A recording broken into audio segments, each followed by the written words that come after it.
चंद्रपूर जिल्ह्यातील ब्रह्मपुरी येथे गुरुवारी मध्य भारतातील सर्वाधिक 42.2 अंश तापमानाची नोंद। विदर्भातील 8 जिल्ह्यांचं तापमान 40 अंशांपेक्षा जास्त नोंदवलं गेल्याची माहिती। वाढत्या तापमानाचा पुण्यातील शाळांना फटका। 25% विद्यार्थ्यांची उपस्थिती घटली। उन्हाचा चटका वाढल्यानं विद्यार्थ्यांचा शाळेत जाण्यास नकार। मुंबई विद्यापीठाच्या अर्थसंकल्पाला मुंबई उच्च न्यायालयात आव्हान। अर्थसंकल्प मनमानी पद्धतीने मंजूर केल्याचा आरोप। अर्थसंकल्प मंजूर करण्याबाबतचा ठराव रद्द करण्याची मागणी। आज मुंबई उच्च न्यायालयात सुनावणी।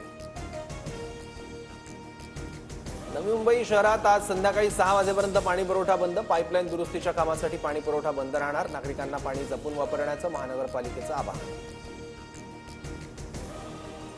पश्चिम रेल्वे मार्गावरील आजही 17 एसी लोकल रद्द। एसी लोकल रद्दचा प्रवाशांना फटका। लोकल प्रवाशांकडून संताप व्यक्त।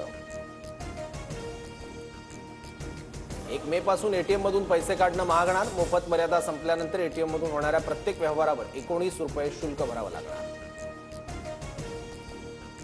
आयपीएल मध्ये आज चेन्नई विरुद्ध बंगळुरूची लढत। चेपॉकच्या खेळपट्टीवर सामना रंगणार। दुसऱ्या विजयासाठी संघ पूर्ण तयारीनिशी मैदानात उतरणार। महाराष्ट्राची लोकप्रिय वृत्तवाहिनी आता फ्री डिशवर। 1 एप्रिलपासून TV9 मराठी डीडी फ्री डिशवर पाहता येणार। डीडी फ्री डिशच्या प्रेक्षकांना 68 क्रमांकावर TV9 मराठी दिसणार।